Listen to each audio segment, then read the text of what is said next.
Hey,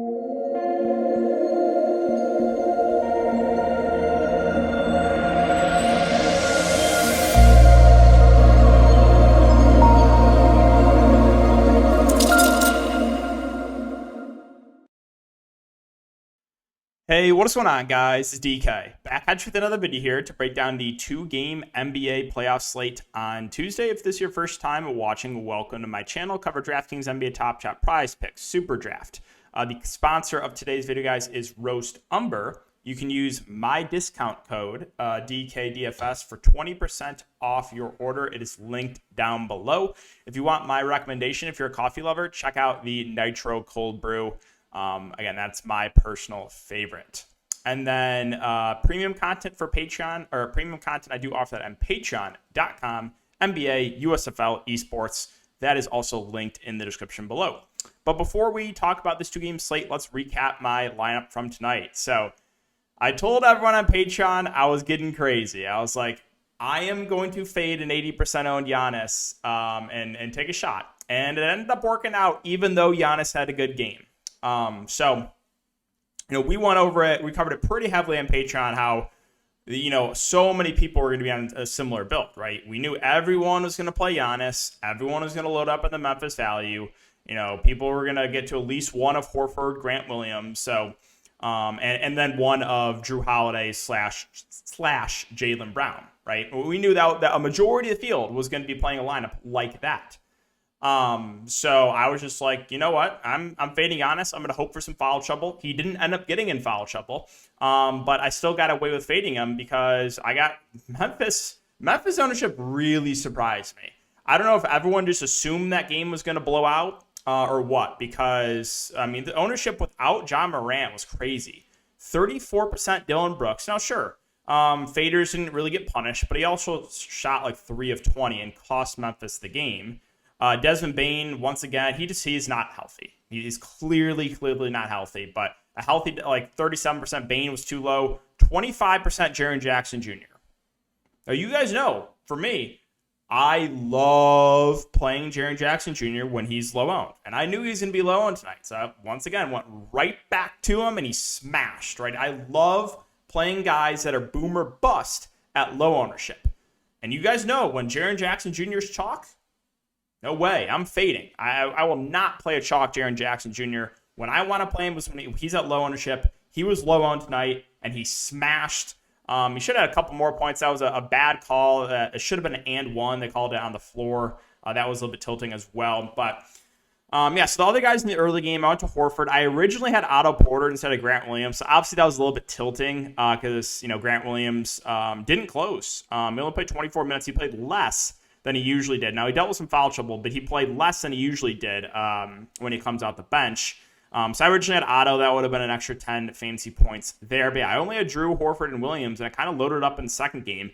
It wasn't looking great at first because no one could hit a shot. It was, 41-38 at halftime? I'm just like, the over-under was 220 or something? 222? I forget what it was, but I was, what? Come on. But yeah, it picked up a bit in the second half. And Steph Curry ended up smashing in the fourth. That was big at extremely low ownership. Now, I also, I mentioned the YouTube video, but I talked about this a lot on Patreon too, how I was all over playing Tatum over Chalk Brown in tournaments. That worked out in a huge way. Tatum very low owned, smashed. Massive Chalk Jaylen Brown was a bust. So that was huge. Hopefully you guys were able to take advantage of that. But all in all, another great night, another easy night catching in tournaments. We missed last night. That was our first miss in over a week in tournaments. That was because of Tucker foul trouble. But right back to the cashing here. And again, it was obviously scary. Giannis is 80%. I knew he was going to be 80%. But I was just like, you know what? I'm going to try to get unique. And it worked out. And it worked out in a pretty big way. So that is it for the look back there. So let's talk about this two-game slate. We'll start off with the Philadelphia side. So they brought it back to 2-2 here, playing on the road now at Miami. The spend-ups all kind of look pretty similar to me. I don't know if there's any priorities here. So, Embiid, 10K. He hasn't been great from a DFS perspective. Going for basically under 40 in 4 of the last 5 games. Clearly not 100%, but also Miami's done a pretty good job defending him. Toronto did a decent job defending him as well. So I think Embiid, the ownership will be pretty low, so I don't mind him in a tournament setting. Harden had the big game last game. He went off. That was like vintage Harden, 31, 9, and 7. I will say that's probably a bit of an outlier for Harden, so we'll see if the ownership ends up on him, but expect about 40 minutes from him. And then Harris and Maxi are both kind of there. Harris dealt with a bit of foul trouble, only played 35 minutes. Would expect him to play, around 40 in this one. And then Maxi, we know, has been a bit up and down as well, but does have that, 40-plus fantasy point ceiling. So, like, Philadelphia, for me, they're all kind of just, like, there. And Embiid, Harden, Harris, and Maxi. I don't think I'm looking at this two-game slate and I'm like, you know what? I am prioritizing Tyrese Maxey, or I'm prioritizing James Harden. I just think they're all, like, fine plays, but no priorities for me of the main Philadelphia guys.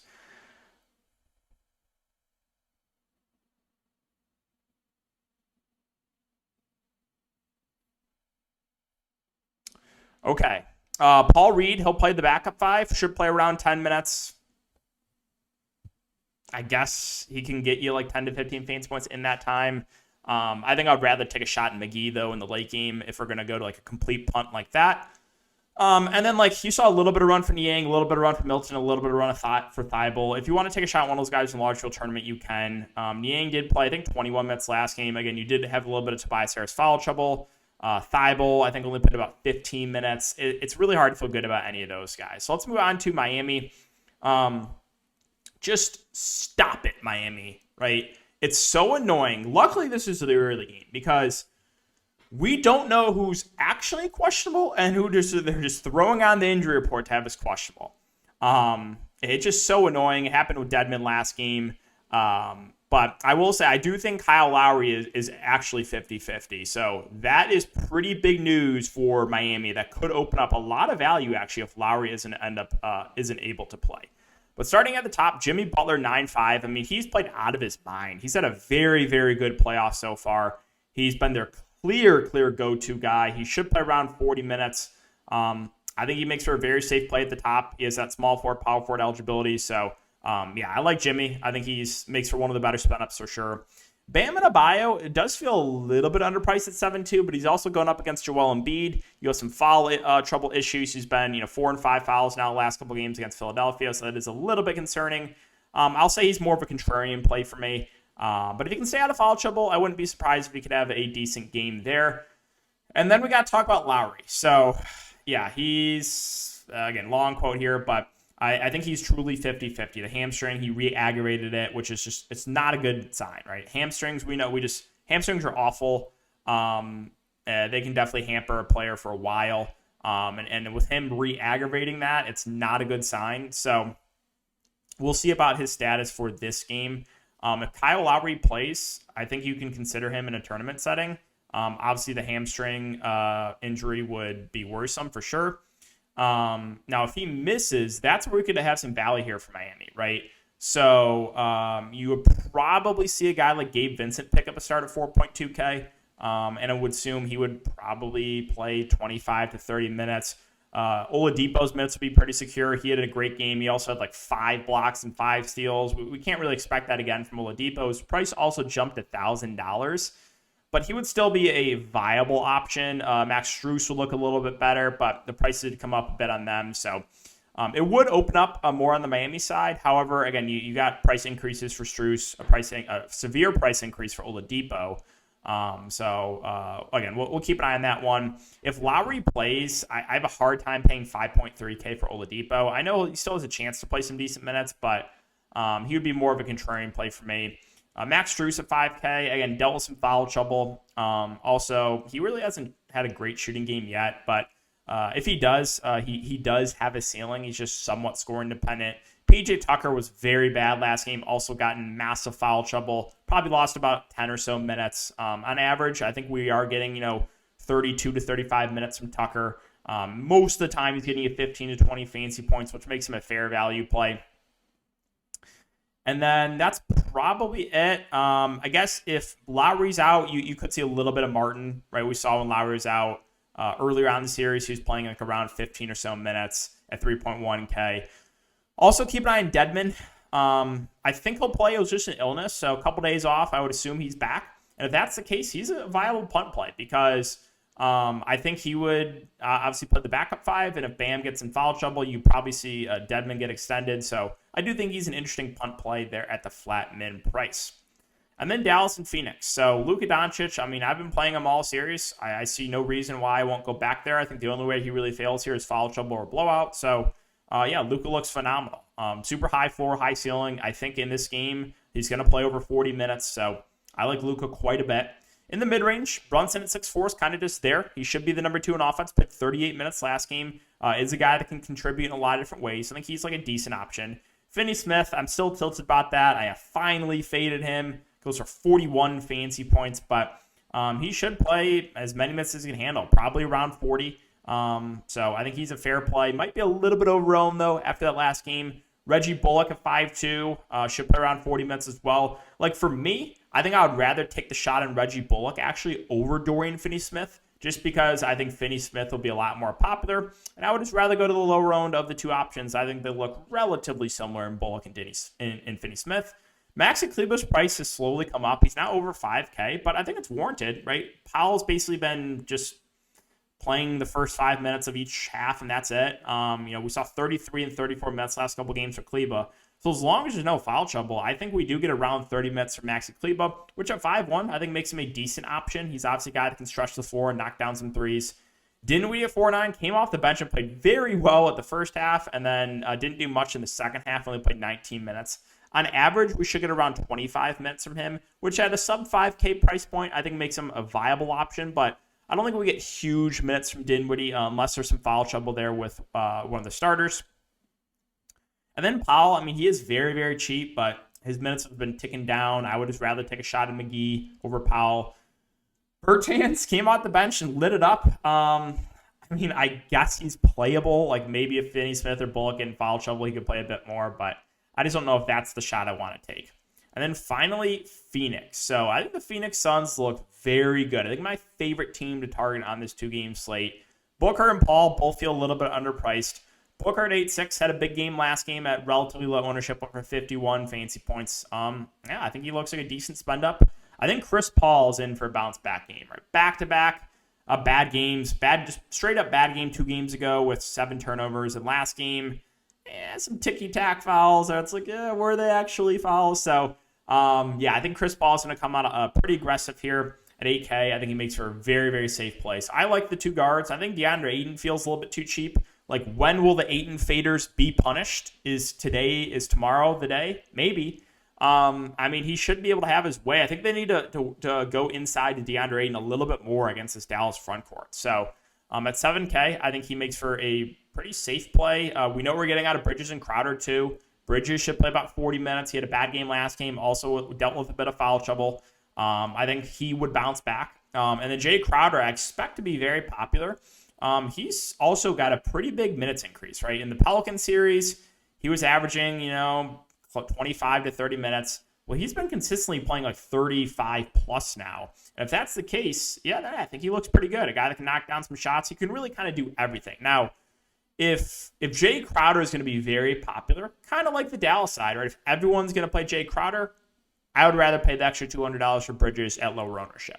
We'll see what the ownership comes out to, but I have a feeling, again, Dorian Finney-Smith's going to be a lot more popular than Bullock, and Crowder's going to be a lot more popular than Bridges. I think they're both relatively similar plays. I would rather go to the lower owned option there. And then Cam Johnson's 3'9", got extended minutes last game because of Chris Paul foul trouble and MIKAL Bridges foul trouble. On average, you should get around 20 minutes or so from Cam Johnson, which makes him like a fair play. Not a bad point per minute guy, but yeah, I think he's fine. McGee, I've been playing him all series.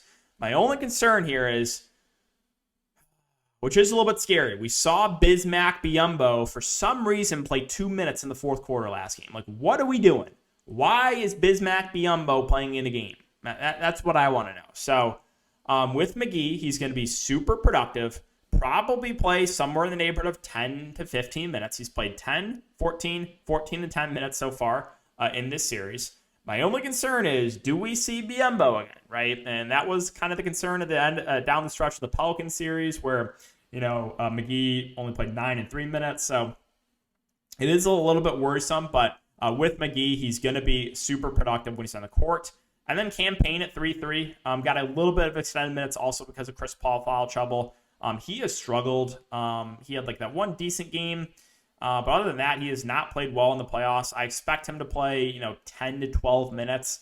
So it's more of a contrarian option. I mean, he'll be relatively productive when he's on the court, but he has really, really struggled with the shot. You probably see a little bit of Landry Shamet, but it's just not necessary to go there, in my opinion. Like Shamet's like a similar play to like Davis Bertans or something. Like I just don't think we have to go there, or like a Caleb Martin, right? I don't think it's necessary on the slate. So yeah, that's going to wrap it up for the video today, guys. Again, if you do enjoy these YouTube videos, make sure to hit the subscribe button and notification bell. Also, make sure to check out my prize pick video. We went 3 of 4 today. Only one we missed was the Giannis under, but other 3 picks we hit. So I'm hoping to keep that going for tomorrow's slate. But other than that, guys, enjoy your night.